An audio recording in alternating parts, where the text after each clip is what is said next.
अस्सलाम वालेकुम नाज़रीन, आज का सच के साथ मैं हूं नदीम हुसैन। पाकिस्तान को कोरोना की दूसरी लहर का सामना है।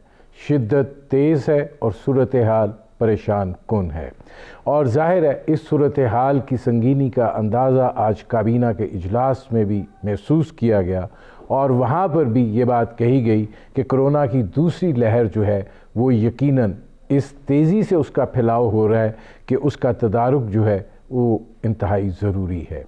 अब तदारुक के लिए क्या हो सकता है? तदारुक के लिए हिफाजती इक़दाम हो सकते हैं, और हिफाजती इक़दाम के हवाले से मिन हैसुल कौम हम एक लापरवाही का शिकार हैं। जब कोरोना की वबा फूटी थी तो फिर हमने किसी हद तक इस बात का एहतमाम किया था कि ज़रूरत के तकाज़े जो हैं वो पूरे हो सकें, लेकिन दिखाई ये देता है कि अब हम वो भी करने के लिए तैयार नहीं हैं, और उसका नतीजा ये है कि ना सिर्फ केसेस की तादाद में इजाफ़ा हो रहा है बल्कि शराय मवाद जो हैं वो भी बढ़ रही हैं। ऐसी सूरत हाल के अंदर दो तीन इसके पहलू हैं। एक तो ये कि ये जो कोरोना की दूसरी लहर है ये पाकिस्तान के लिए कितनी ख़तरनाक साबित हो सकती है। इसके अंदर ये पहलू भी है कि ये जो इसका कोरोना का जो वायरस है वो किस हद तक दूसरी लहर में अपनी हैयत जो है वो तब्दील कर चुका है, और वो किस हद तक मजबूत हो चुका है या किस हद तक कमज़ोर है, ये भी एक इसका पहलू है। दूसरा ये है कि वैक्सीन जो है, जो ये बात कही जा रही है कि जी 95.5% वो मौसर है, ख़ास तौर पर फाइज़र के हवाले से, और यहाँ पर ये बात भी सामने आई है कि वज़ीर आज़म ने एडवांस उस कोरोना वायरस की जो दवाई है, वैक्सीन है, उसकी बुकिंग के लिए जो है वो मंजूरी दे दी है। तो ये पाकिस्तान में कब तक पहुंच सकती है? पाकिस्तान के अंदर जो इस हवाले से ट्रायल हो रहे थे उनके नताइज जो हैं वो क्या हैं? फिर एक और चीज़ ये है कि लग ये रहा है कि आज़ाद कश्मीर जो है वो लॉकडाउन की तरफ जा रहा है, लेकिन वज़ीर आज़म इमरान ख़ान ये बात कह रहे हैं कि पाकिस्तान में लॉकडाउन नहीं होगा। अगर लॉकडाउन नहीं होगा तो क्या हमने ये तय कर लिया है कि शरह मवाद जितनी हैं वो काबिल बर्दाश्त हैं, वो होती रहें, कोई चीज़ जो है वो बंद नहीं की जाएगी और कारोबार को जो है वो तरजीह दी जाएगी, और जो हमें एक झटका लगा था जब हमने लॉकडाउन किया था उस तरह की सूरत हाल जो है वो नहीं होने दी जाएगी? लेकिन क्या अगर इसमें से सूरत हाल मज़ीद संगीन होती है तो फिर क्या होगा? यही सूरत हाल एक और अहम इशू है, और वो ये है तालीम का मसला। तालिब इल्म जो हैं वो ज़ाहिर है ऑनलाइन तालीम, जो स्कूल खुले हैं, वो जिस तरह और जिस संजीदगी का उनमें मुज़ाहरा हो रहा है वो यकीनन वालिदैन के लिए भी बाइस तशवीश है। और जहाँ तक ए और ओ लेवल्स का मामला है उसके अंदर भी मामला जो हैं बहुत ज़्यादा ख़राबी की तरफ जा चुके हैं, और बच्चों की वो तवज्जो और वो ध्यान जो है पढ़ाई की तरफ उतना नहीं रहा है जो रेगुलर स्कूलिंग के नतीजे में होता है। और ये रेगुलर स्कूलिंग जो है ये अब इस कोरोना वबा के आने के बाद बहुत बुरे तरीके से मुतासिर हुई है। या तो ऑनलाइन पे जा रहे हैं या ऑल्टरनेट डेज़ के ऊपर जा रहे हैं, या इस तरीके से हो रहा है कि 2 दिन एक बैच आए, 2 दिन एक बैच आए, बाकी जो है वो ऑनलाइन रहे, और उसमें वो संजीदगी का अंसर जो है वो नहीं झलक पा रहा है, और जाहिर है बच्चे जो हैं वो पढ़ाई से लापरवाह होते चले जा रहे हैं, और वालिदैन के लिए ही एक परेशानी का सबब है। बुनियादी तौर पर ये वो 3 पहलू हैं जिन पर आज हम करेंगे बात। आपका अपने मेहमानों से तारुफ करवाते हैं। हमारे साथ मौजूद हैं डॉक्टर सलमान शाह साहब, मुशीर ख़ज़ाना पंजाब हैं। हमारे साथ मौजूद हैं डॉक्टर फरीदुन साहब, साइंटिस्ट हैं, प्रोफेसर ऑफ फिजियोलॉजी हैं। हमारे साथ मौजूद हैं नवीद सुल्तान साहब, माहिर तालीम हैं। सलमान शाह साहब, मैं आपसे शुरू करता, लेकिन आज मसला जो है वो साइंस का आ गया है। तो डॉक्टर फरीदुन साहब ये फरमाइएगा कि पहला तो ये कि ये कोरोना की जो दूसरी लहर है इसके अंदर वायरस जो है वो कितना मजबूत हुआ है, दूसरा इसका फैलाव जो है उसकी आप संगीनी और उसकी आप जो ख़तरनाक सूरत हाल है आने वाले दिनों के हवाले से वो कैसे देख रहे हैं? जी अस्सलाम वालेकुम। देखिए, जहाँ तक वायरस की मजबूती का सवाल है, ये तो इसमें ज़रा मज़ीद टाइम लगेगा इसको साइंटिफिकली एसरटेन करने में कि जी वायरस जो है, हमें मालूम है कि ये अपनी साख्त चेंज करता रहता है।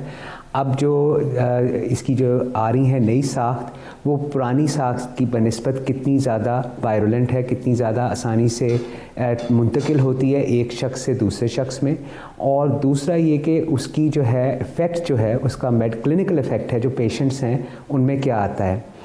एक तो ये जनाब की बात थी। दूसरा देखिए जी, फैलाव, आपको याद होगा ये मेरा ख्याल है मेरे साथ आपकी कोई चौथी या पांचवी नशिस्त है। मैं पहले भी ये अर्ज़ कर चुका हूँ कि जो सेकंड वेव है उसके आने के इम्कानात बहुत ज़्यादा हैं। ये मेरा ख्याल है 4 महीने पहले भी मैंने अर्ज़ किया था। लेकिन देखिए, इस बीमारी का एक जो बहुत इम्पॉर्टेंट आंसर जो है वो ये है कि पॉलिसी चेंज और उसके इफ़ेक्ट आने में कई हफ्तों का लैग है, तकरीबन 1 माह का लैग है। अगर जो आज हम पॉलिसी बना रहे हैं उसका हमें इस बीमारी के ऊपर जो इफ़ेक्ट आ रहा है उसको हमें जांचने के लिए तकरीबन 1 माह दरकार होता है।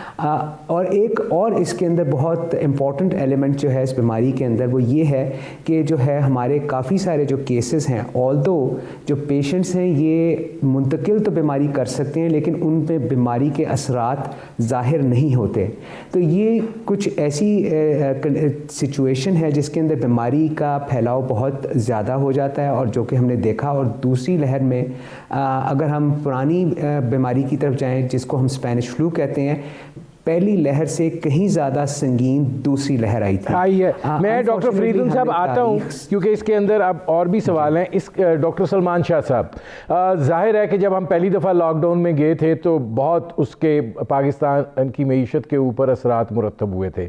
अब वज़ीर आज़म साहब कह रहे हैं कि नहीं, हम कारोबार ज़िंदगी जो है उसको बंद नहीं करेंगे, हम फैक्ट्रीज़ को भी बंद नहीं करेंगे, जो SOPs हैं उन पर जो अमल दरामद की सूरत हाल है बहसीत कौम जो हमारे अंदर एक लापरवाही का अंसर शामिल है वो उसके अंदर दिखाई देता है।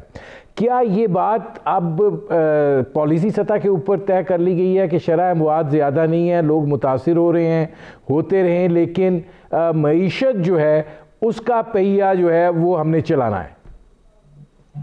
देखिए नदीम, ये तो पूरी सोसाइटी को ये डिसीजन लेनी है और प्राइम मिनिस्टर ने जो ऑप्शंस सामने रखी हैं उसमें एक जाहिर है कि नंबर 1 है कि हमने अपनी सेहत को बचा के रखना है और सेहत के पॉइंट ऑफ व्यू से सबसे मौसर तरीका ये है कि हम सेल्फ जो है प्रोटेक्शन करें और SOPs जो हैं कम अज़ कम उनको क्रिटिकली फॉलो करें। और उसमें मास्क पहनना बहुत ज़रूरी है, उसमें डिस्टेंस रखना बहुत ज़रूरी है, खुली जगह पे आप जा सकते हैं, बंद कमरों में बहुत लोग इकट्ठे हो के कोई काम नहीं कर सकते।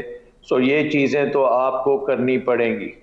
दूसरी बात ये है कि मईशत जो है वो भी एक किलर होती है कि अगर आप बेरोज़गारी बढ़ती है आपकी, क्योंकि बहुत बड़ी हमारी आबादी जो है वो तकरीबन डे टू डे सर्वाइवल में होती है और पावर्टी लाइन के करीब तकरीबन आप समझ लें पावर्टी लाइन से नीचे 25-30% हैं और उसके करीब ऊपर करें तो तकरीबन 40-50% लोग जो हैं वो गुर्बत की लकीर के इर्द गिर्द रहते हैं। और उसका मतलब है कि उन्हें अगर डिसरप्शन होती है उनकी मुलाजमत में या उनके कारोबार में तो उसका इमीडिएट इम्पैक्ट जो है पूरे ख़ानदानों पे आना शुरू होता है।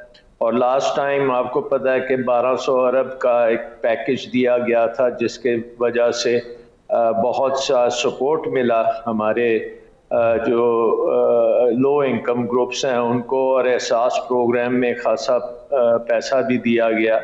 उसके बाद प्राइम मिनिस्टर ने एहसास प्रोग्राम को अपग्रेड भी कर दिया है कि उसमें और पैसे दें ताकि जो गरीब ख़ानदान हैं उनको उनकी ग़िज़ा कम अज़ कम मिलनी चाहिए और उसमें कोई दुश्वारी नहीं होनी चाहिए। सो ये चीज़ें तो बिल्कुल आपको करनी है और इनमें और इंटेंसिटी आएगी। मैं शाह साहब आता हूँ, शाह साहब मैं आता हूँ, मैं ज़रा इसको ओपन कर लूँ। अब नवीद सुल्तान साहब ये फरमाइएगा कि मीटिंग्स हो रही हैं, आप भी उन मीटिंग्स का हिस्सा हैं। सर्दियों की छुट्टियों की हवाले से बात की जा रही है, तालीमी इदारों को एक मरतबा फिर बंदिश की तरफ ले जाने की बात हो रही है। अब पहले तो ये बताइए कि क्या आप लोग ये समझ रहे हैं कि तालीमी इदारों के अंदर इस वायरस के असरात इतने हैं कि जिस बंदिश की बात की जा रही है और वो कोई थोड़े दौरानिए की नहीं है, महीना 1.5 महीने की बात हो रही है, वो कर दिया जाए? ऑलरेडी जो सिलसिला है उस पर तो बाद में बात करेंगे। जी, मेरा नहीं ख्याल कि एजुकेशनल इंस्टीट्यूशंस में इस वक्त हालात ऐसे हैं कि एक लंबी छुट्टियों की तरफ जो है वो राइट अवे सोचा जाए। वैसे भी एजुकेशनल इंस्टीट्यूशंस में जो गवर्नमेंटल SOPs हैं उसमें 2 या 2 से ज़्यादा केसेस पॉजिटिव हो जाने पे एजुकेशनल इंस्टीट्यूशन को सील कर दिया जाता है, regardless of the number of students enrolled in the educational institution। चाहे उस स्कूल में 100-200 बच्चे हैं या उस स्कूल में जो है वो 1000-2000 बच्चे हैं, सेम गोज़ को यूनिवर्सिटी एंड कॉलेज, या जहाँ पे ज़्यादा बड़ी एजुकेशनल इंस्टीट्यूशंस हैं, फॉर इंस्टेंस यूनिवर्सिटीज़, तो ब्लॉक वाइज जो है वो इसके ऊपर काम कर लिया जाता है या डिपार्टमेंट वाइज काम कर लिया जाता है। Educational institutions are the easiest places to ensure SOPs। जो गवर्नमेंट ने SOPs बताए उनको सबसे ज़्यादा फॉलो आसानी से एजुकेशनल इंस्टीट्यूशंस में ही किया जा सकता है। जैसे आपने खुद अपने इब्तदाइये में जिक्र किया कि ऑल्टरनेट डेज़ के ऊपर फॉर इंस्टेंस एजुकेशनल इंस्टीट्यूशंस में पढ़ाई हो रही हो, ये काम हम मार्केट्स में नहीं कर सकते कि आधी शॉप जो हैं वो मंडे को खुलें, आधी ट्यूसडे को खुलें, या आधे कस्टमर जो है वो मंडे को आएँ, आधे ट्यूसडे को आएँ। फिर ये है कि कोई भी एजुकेशनल इंस्टीट्यूशन, आज मैं वो सरप्राइज हुआ, मैं सुन रहा था फेडरल मिनिस्टर फॉर एजुकेशन शफकत महमूद साहब की कोई बातचीत आफ्टर दी मीटिंग, जो कैबिनेट की मीटिंग हुई, तो उसमें वो कह रहे थे कि शायद कुछ एजुकेशनल इंस्टीट्यूशन ऐसे भी हैं जहाँ पे SOPs ना फॉलो होने पे एजुकेशनल इंस्टीट्यूशंस को सील किया गया हो। मेरे नोटिस में ये है कि 2 या 2 से ज़्यादा केसेस पे तो सील हुए, ये एक बहुत लो नंबर है जिसके ऊपर हो रहा है। और बहुत बड़ी बड़ी मार्केट्स और रेस्टोरेंट्स और ऐसी जगहों पे तो हमें आइडिया ही नहीं है कि वहाँ पे कितने cases positive at a time जो है वो मौजूद हो सकते हैं। एजुकेशनल इंस्टीट्यूशन में जो ही कोई बच्चा जो school going, college going, university going age का होता है, व्हेनेवर स्टूडेंट टेस्ट पॉजिटिव, उनका रिकॉर्ड जो है वो मेंटेन होता है, और जो ही उस इंस्टीट्यूशन का दूसरा स्टूडेंट पॉजिटिव हुआ वो एजुकेशनल इंस्टीट्यूशन जो है क्लोज हो जाता है, सील हो जाता है। तमाम के तमाम स्कूल जो है वो in letter in spirit in SOPs को फॉलो कर रहे हैं। मुझे नहीं लगता कि देयर इज़ अ रीज़न। पिछला साल जो था वो तो चले एक इख्तिताम की तरफ जा रहा था, जहाँ पे फर्स्ट वेव ने हिट किया और फिर किसी न किसी तरह जो है वो प्रीवियस रिजल्ट्स के बेसिस के ऊपर लोकल स्ट्रीम के स्टूडेंट्स को भी प्रमोट कर दिया गया अगली क्लासेस में, और फॉरेन स्ट्रीम्स को भी प्रमोट कर दिया गया अगली क्लासेस में, और रिजल्ट्स दे दिए गए। ये पूरा का पूरा साल जो है वो इनिशियली फर्स्ट वेव के साथ हिट रहा, अब सेकेंड वेव के साथ हिट हो रहा है। अब दोबारा अगर वही हो जाता है तो अब हमारे पास एक ऐसे बैचेस मौजूद होंगे जिनके हमारे पास रीसेंट रिजल्ट्स नहीं होंगे, पिछले साल के भी नहीं थे। मैं नवीद सुल्तान साहब, मुझे ब्रेक लेना पड़ रहा है, ये इसके साथ भी जुड़े हुए 1-2 सवाल हैं, मैं आता हूँ वापस। नाज़रीन, हमारी गुफ्तगू जारी है, मुख्तसर से कमर्शियल ब्रेक का वक्त हुआ है, मिलते हैं इस वक्फे के बाद।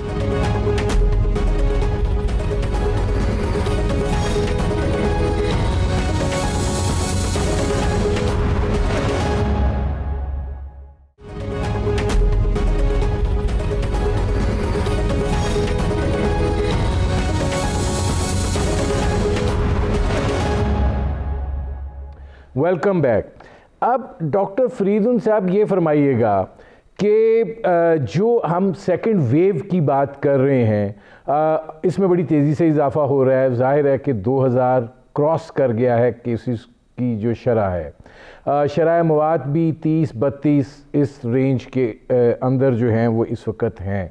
और वो जो निकाल रहे हैं, तनासुब निकाल रहे हैं कि किस शरह से ये केसेस पॉजिटिव हो रहे हैं, जो टेस्ट किए जाते हैं, और उसका वो भी कोई 7% के लगभग हो रहा है। आप ख़तरनाक लेवल जो है वो किसको कहेंगे, और क्या आप ये समझते हैं कि ये सूरत हाल जो है ये इतनी संगीनी की तरफ इस रेशो के साथ जा सकती है जहां पर हमारे पास भी लॉकडाउन के अलावा कोई चाराकार न रहे? देखिए नदीम साहब, इसमें मैं ये अर्ज़ करूँगा कि जो पॉलिसी मेकिंग है that should be anticipatory rather than reactive, कि हमें पहले से ही एंटिसिपेट कर लेना चाहिए कि आगे मामलात किस तरफ जा रहे हैं, बजाय इसके कि हम रिएक्टिव फेज़ में जाएं, और जब कोई एक मुसीबत आ जाती है तो उस वक्त हम उसको पैचअप करने की कोशिश करें। ये चीज़ काफ़ी देर से चल रही थी, हमें ये सारे आंसर इसके जो है इनको देख लेना चाहिए था। देखिए ख़तरनाक हद तक तो ऑलरेडी ये जा चुकी है। अब हमें आपको मालूम है कि ऑलरेडी 2-3 हफ्ते पहले कुछ यहाँ पे सेलिब्रेशंस वगैरह भी हुई, और उस वक्त अगर हम ज़रा SOPs को ज़रा स्ट्रिक्टली इन्फोर्स कर लेते तो हम इस वक्त इस स्टेज पे ना होते जिस स्टेज पे आज हम हैं। आपने ये भी गौर किया होगा कि कई जगहों पे जहाँ पे SOPs, मैं स्कूल्स की बात नहीं कर रहा, जो है नवीद साहब दुरुस्त फरमा रहे हैं, स्कूल्स में बड़ी अच्छी तरह से SOPs फॉलो हो रहे हैं जहाँ तक मेरा इल्म है। बाकी जगहों पे अगर आप जाएं तो दरवाज़े पे तो जो है उनको मास्क और बाकी चीज़ें चेक की जाती हैं। जब लोग मॉलों के अंदर चले जाते हैं या इवेंट हॉल्स के अंदर चले जाते हैं तो वहाँ पे it is business back to as usual. तो ये देखिए SOPs बनाने, जो ये सारी चीज़ें हैं बनानी, कानून रेगुलेशंस, इनकी इम्प्लीमेंटेशन के ऊपर जो है एक बहुत इनको इम्प्लीमेंट करने के लिए एक काफ़ी अच्छा स्ट्रक्चर होना चाहिए। जो आप सर स्कूलों की बात कर रहे थे, उसमें देखिए WHO की एक रिपोर्ट है, वो ये कहती है कि child health, education, development and also family income बहुत बुरी तरह से मुतासर होती है जब हम स्कूल बंद करते हैं, क्योंकि और एक लर्निंग प्रोसेस जो है बच्चा जिससे गुजर होता है उसमें एक इंटरप्शन आती है। और ये भी देखा गया है कि ड्रॉप आउट रेट, जो स्टूडेंट्स का ड्रॉप आउट रेट है फ्रॉम स्कूल, जो मैं आता हूँ साहब, मैं ये ज़रा आगे इस पे बात करते हैं। इसमें सलमान शाह साहब ये फरमाइएगा कि ठीक है, मईशत को आपने रवां रखना है, पाकिस्तान की 50% के लगभग की आबादी जो है वो गुर्बत की लाइन के इर्द गिर्द घूम रही है, सूरत हाल यकीनन कंसर्निंग है। लेकिन अगर ये मामला जो है जिस गंभीर सूरत हाल अब है, आज काबीना के अंदर बड़ा सीरियसली इसको जो है वो लिया गया है और इक़दामात जो हैं वो आप तजवीज़ कर रहे हैं, लेकिन अगर आपके हॉस्पिटल्स पे प्रेशर आ जाता है तो फिर आप जो इस वक्त एक कोशिश है कि ये 3 महीने जो हैं ओपन इकॉनमी के साथ गुजर जाएं, वो आप समझते हैं कि उसको भी हमें कोई पॉलिसी फ्रेमवर्क के ताबिक करना होगा ताकि मामला बिगड़े ना? जी नदीम साहब, इसमें यह देखना पड़ेगा कि पाकिस्तान की इकॉनमी और इस तरह से बाकी दुनिया में भी इकॉनमी, एक तो है कि रूरल इकॉनमी है जो पाकिस्तान की, वो तकरीबन 20% एग्रीकल्चर, लाइव स्टॉक, इस किस्म की जो इकनॉमिक एक्टिविटीज़ हैं, और उसमें आपकी तकरीबन आधी पॉपुलेशन रूरल एरियाज़ में रहती है, तो उनके ऊपर इम्पैक्ट इसका कम है क्योंकि वो ओपन एरियाज़ में काम करते हैं और वहाँ पे इतनी शिद्दत से ये नहीं आती। जो इस वक्त पाकिस्तान में है ये शहरों में सबसे ज़्यादा होता है, और शहरों की जो इकॉनमी है उसमें सर्विसेज इकॉनमी जो है वो बुरी तरह मुतासर होती है, क्योंकि सर्विसेज में आपके बाज़ार आ जाते हैं, होलसेल मार्केट्स आ जाती हैं, तो उनके वहाँ पे कांटेक्ट क्योंकि बहुत होता है और उसमें ये कांटेक्ट के ज़रिए चलती है। और सर्विसेज तकरीबन पाकिस्तान की इकॉनमी का 60% इकॉनमी का हिस्सा है। 20% इकॉनमी जो है वो मैन्युफैक्चरिंग है, और मैन्युफैक्चरिंग में इंडस्ट्रियल जो हैं एंटिटीज़, उनके बड़े सख्त SOPs हैं और उसमें उनको पता है कि अगर वो SOPs नहीं फॉलो करेंगे और किसी भी फैक्ट्री में अगर ये वबा आएगी तो वो फैक्ट्री सील हो जाएगी, तो वहाँ पे भी खासे SOPs लिए जा रहे हैं। सवाल आ जाता है कि आपके बाज़ारों में और ऐसी जगहों पे जहाँ पे लोग इकट्ठे होते हैं तो वहाँ पे इम्पैक्ट आता है, जैसे शादी घर हैं, जैसे रेस्टोरेंट्स हैं, सिनेमाज हैं। इस किस्म की इकोनॉमिक एक्टिविटी को कर्टेल करने की ज़रूरत पड़ती है, और इसमें भी अगर SOPs इसके लिए डेवलप किए जाएं तो यहाँ भी हम काबू कर सकते हैं। आई थिंक जो स्कूलों की भी बात हो रही है इसमें, क्योंकि पाकिस्तान में प्राइवेट स्कूल्स बेशुमार हैं, और अगर स्कूल्स को आप बंद करेंगे उनमें वो एक जो है फ्लो, प्राइवेट स्कूल्स में रेवेन्यू भी ख़त्म होगा, तो टीचर्स जो हैं वो भी अनएम्प्लॉयड हो जाएंगे बहुत बड़े स्केल में, तो वहाँ पे भी आपको फिर कोई स्पेशल इक़दाम उठाने पड़ेंगे। मैं शाह साहब आता हूँ जी, शाह साहब मैं आता हूँ। अब नवीस सुल्तान साहब ये फरमाइएगा कि इस वक्त जो सूरत हाल है, यूनिवर्सिटीज़ का मामला ये है कि जो नया सेमेस्टर है वो इस तरीके से स्टार्ट नहीं हुआ। जो फर्स्ट एंड सेकंड सेमेस्टर के लोग थे घरों में बैठे हुए हैं, ऑनलाइन स्टडीज़ की बात की जाती है, उसमें उनको समझ ही नहीं आ रहा कि हो क्या रहा है। इसी तरीके से जो अगर मैं A और O लेवल्स की बात करूं तो वो एक स्टेज तो गुजर गई, अब दूसरी स्टेज के अंदर जो है आपके पास ना पीछे का कोई सिलसिला है ना आगे का कोई सिलसिला है। जो स्कूल हैं, जो बाकी स्कूल्स हैं, उनके अंदर भी पढ़ाई जिस तरीके से हो पा रही है उसमें भी एक मयार के अंदर कमी जो है वो आई है। अब ऐसी सूरत हाल में अगर ये ख्याल है कि बाकी चीज़ें, बाज़ार तो खुले रखो, माओं के साथ बच्चे बाज़ार तो जा सकते हैं, स्कूल नहीं आ सकते हैं, अब इसका क्या इलाज होगा? ये जो इस वक्त कुछ चीज़ें बंद पड़ी हुई हैं, इम्तिहानात जो हैं उनका कोई मुस्तकबिल नज़र नहीं आ रहा, तो ऐसी इसमें क्या आप लोग देख रहे हैं?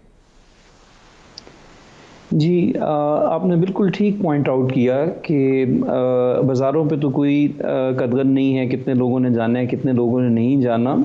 जनरल एडवाइस मौजूद है कि ज़्यादा ना जाएं, लेकिन एजुकेशनल इंस्टीट्यूशंस तो इंश्योर कर पा रहे हैं कि 50% स्टूडेंट्स को बुलाएं और 50% स्टूडेंट्स जो है घर पे बैठ के उसी ब्लेंडेड मॉडल में कुछ ऑनलाइन पढ़ रहे हैं, कुछ जो है घरों पे बैठ के पढ़ रहे हैं।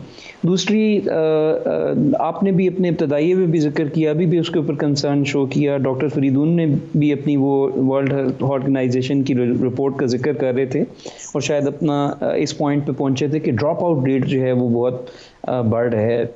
The world wasn't ready for this pandemic. World wasn't ready for such huge scale online education. तो पूरी की पूरी दुनिया को जो है वो फ़ौरन से जहाँ पे शायद दुनिया में 1-2% ऑनलाइन एजुकेशन होती होगी, अचानक से एक मरतबा 100% ऑनलाइन एजुकेशन पे जाना पड़ा, और इस वक्त शायद 60% फॉर श्योर जो है वो दुनिया भर में ऑनलाइन एजुकेशन चल रही है। इसके अपने जो है वो रेपरकशंस हैं। ज़ाहिर है अगर पहले जो है वो तदरीसी अमला ट्रेंड नहीं था ऑनलाइन एजुकेशन में, तो उनको अपनी डिफ़िकल्टीज़ होंगी, उन्होंने with the passage of time learn किया होगा और आहिस्ता आहिस्ता लर्न करते चले जाएंगे। जो वो फेस टू फेस पढ़ाया कर। नवीस, मुझे एक ब्रेक लेना पड़ा, मैं ब्रेक से वापस आता हूँ। यहीं मैंने आपसे एक और चीज़ भी पूछनी है, यहीं से शुरू करूँगा आपसे। नाज़रीन, हमारी गुफ्तगू जारी है, एक मुख्तसर से कमर्शियल ब्रेक का वक्त हुआ है, मिलते हैं इस वक्फे के बाद।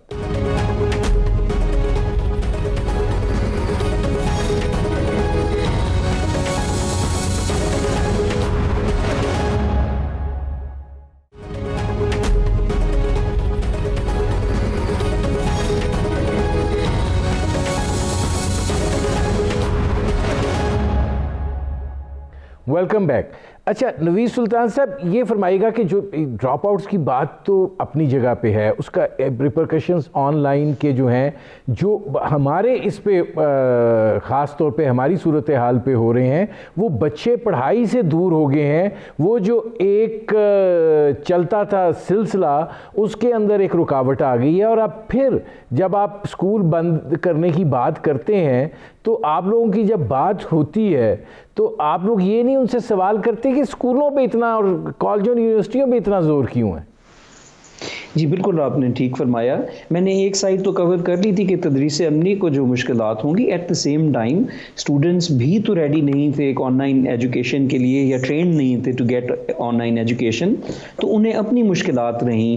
एक स्टूडेंट अब वो किसी भी एज का हो सकता है, 2 to 3 ईयर ओल्ड से शुरू होके वो 18, 19, 20 ईयर ओल्ड हो सकता है, और हर एक अपनी वो डिफरेंट फेज ऑफ लाइफ से गुजर रहा है। पहले उसकी सुपरवाइज्ड एजुकेशन हुआ करती थी, उसके करीब जो है वो एक एटमॉस्फेयर होता था जिसमें वो बैठ के पढ़ता था, एडल्ट्स मौजूद होते थे, और एक वो भाव के साथ वो भी उसी सिमत में बच्चा जा रहा होता था। अब बच्चा अगर घर में 3 बच्चे हैं तो हर एक ने अपना अलहदा गैजेट पे बैठना है, वो कितनी देर मोटिवेटेड रह सकेगा, ये मुश्किल ज़रूर मौजूद है।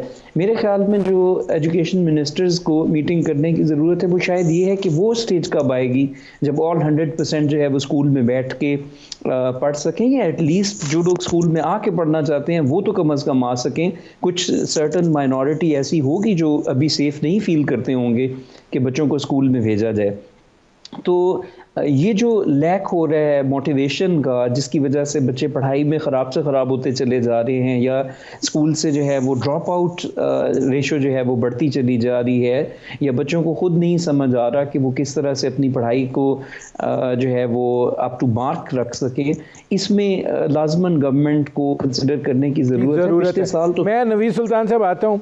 अब इसमें डॉक्टर फरीदुन साहब जो अहम सवाल है, ज़रा इस तरफ भी हो जाए।